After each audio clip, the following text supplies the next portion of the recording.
I'm going to go through this question in a couple of different ways. I'm actually going to talk about how I did it first of all, because I think it works slightly quicker. So we've got a big square. We're cutting it into 37 squares, of which 36 have area 1. So they're all the same little squares. It must be that there's like one big square left over, and it's going to end up looking a bit like this. So I decided to label this here x, and then this equal to y.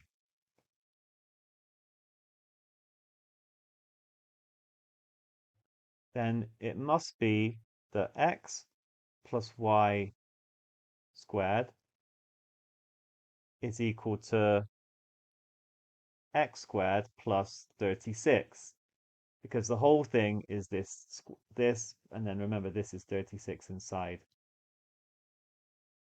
Let's expand the bracket. X squared plus 2xy plus y squared equals x squared plus 36. And these cancel, and I can now factorize. So y times y plus 2x is 36. We know from the answers we're looking for whole numbers. Remember, I'm actually trying to find x plus y. Don't forget that. But let's try and solve for x and y first. So y is going to have to be pretty, like fairly small. Because, for example, I mean, and it's going to go into 36. So if it was 18, it's going to be way too big. If it was 9, then that's still too big. So we need to be looking for smaller factors. If it's 6, no, that can't work. It'd be 6 times 6 plus something that's positive. So what about 4? Would 4 work? 4 times 4 plus, and I need to then make that 9. So no, that's not going to work either. Okay, how about 2? 2 times 2 plus, now I need 18 here, so that works if I do 8 here. And then 1 isn't going to work either, because it'd be x would end up being a decimal. So okay, it's got to be that y is equal to 2 and x is equal to 8. That's the only possibility. We've ruled out all the rest, and therefore x plus y is going to equal 10. Here's a second method. It works in a similar way. It's just the labeling that's different. So this time, I'm going to say that the whole length is y. Maybe I won't use y actually. We'll say that this is x as before, and the whole length I'm going to call z. So instead of saying that that bit is y, I'm going with the whole amount. Okay, and of course it's going to apply here as well, z and x. So now I can write down that z squared, that's the whole area of the square, minus x squared must equal 36, because that's that area of the 36 little squares. And we can factorize the left-hand side. Z plus x times z minus x is equal to 36.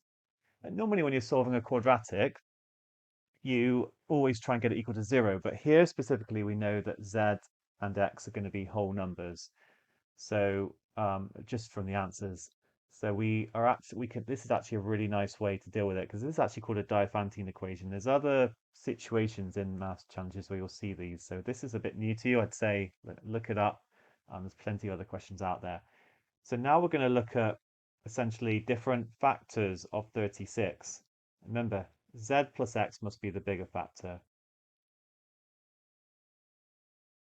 So we could have z plus x equaling 36 and z minus x equaling 1.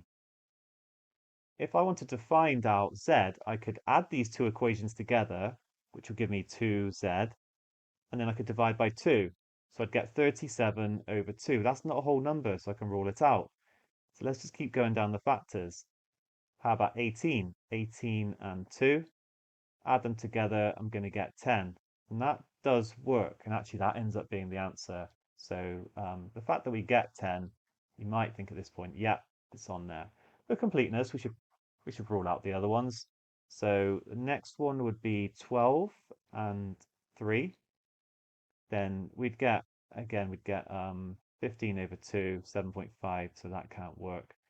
Then we could try 9 and 4, but that wouldn't work. And 6 and 6. No, they can't be the same.